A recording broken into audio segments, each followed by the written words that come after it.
Jadi kami sempat mengalami kerugian sekitar 1,7 miliar. Memanfaatkan media sosial dan menjaga kepercayaan jamaah, seorang pemuda sukses menjalankan bisnis travel umroh sejak 2018 sudah memberangkatkan lebih dari 4.000 jamaah umroh. Menariknya, sebagian keuntungan bisnis travel umroh ini didonasikan untuk pembangunan sekolah dan pesantren khusus penghafal Quran. Dan berikut kisah inspiratifnya dalam program seputar Ramadan RCTI Bisnis Muslim Milenial.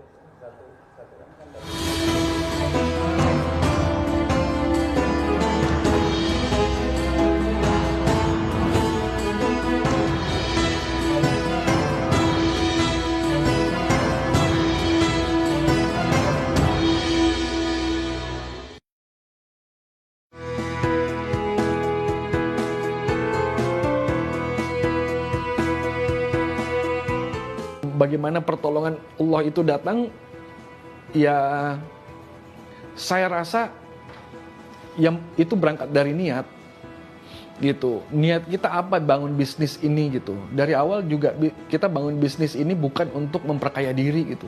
Kami membangun bisnis ini niatnya dari awal adalah memudahkan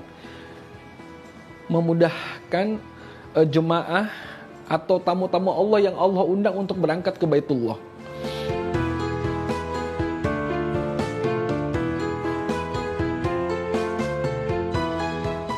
Ya, jadi dari awal itu Mbak, nama bisnisnya bukan Bisa Umroh, tapi Umroh Backpacker. Lahir di tahun 2018, lahirnya dari keresahan. Karena waktu itu banyak travel umroh yang muncul dengan harga murah, tapi akhirnya menjadi momok gitu. Karena banyak yang jadi korban penipuan akhirnya.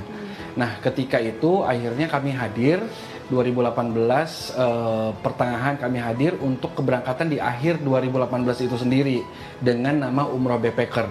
Nah, alhamdulillah atas izin Allah berangkatlah kurang lebih 2 bus dan kemudian disusul dengan keberangkatan berikutnya. Ada yang sampai 3 bus, 4 bus gitu. Nah, kemudian testimoni dari jemaah Umroh Backpacker, mereka bilang ini nggak sesuai mas namanya Umroh Backpacker gitu.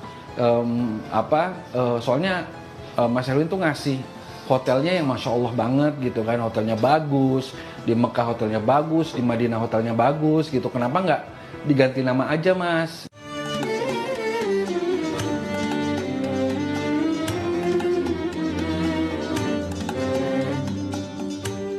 Yang namanya usaha itu kan pasti ada jatuh dan bangun gitu kan. Nah, kami tuh ada uang yang mengendap Mbak di pihak lain. Ketika pandemi selesai bulan Agustus 2022, kita mau berangkat, ternyata orang yang tadi kita amanahkan uang ini, itu ternyata nggak bisa dihubungi dan menghilang. Jadi kami sempat mengalami kerugian sekitar 1,7 miliar. Tapi alhamdulillah atas izin Allah, kami berusaha untuk mencari jalan keluar, tanpa harus berhutang. Gitu, dan akhirnya pelan-pelan sampai hari ini walaupun memang belum semuanya terselesaikan, tapi alhamdulillah sampai hari ini tidak ada satupun jemaah yang tidak kami berangkatkan dan tidak ada kami punya hutang di luaran.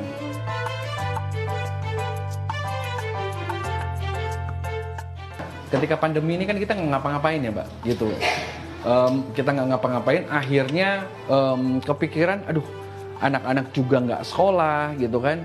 Akhirnya dari situlah kepikiran untuk membuat sekolah dan pondok pesantren gitu.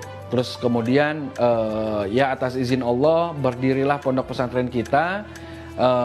Sampai hari ini Mbak, alhamdulillah Bisa Umroh ini menjadi penopang utama berjalannya pondok pesantren dan sekolah Quran kita.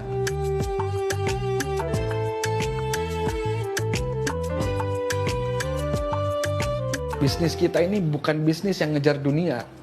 Bisnis kita ini bisnis yang mau ngejar akhirat. Makanya setiap kali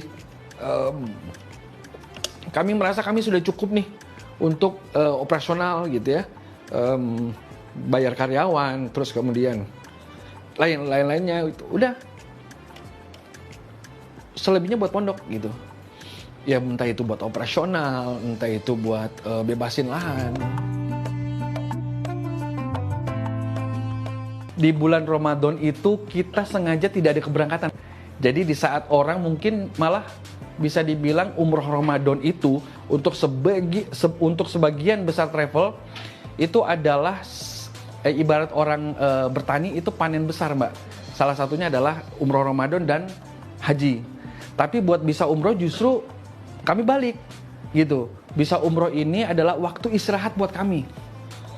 Gitu, waktu istirahat buat kami agar kami bisa fokus untuk beribadah di bulan Ramadan, ya, memaksimalkan ibadah bersama keluarga kami. Gitu kira-kira, Mbak.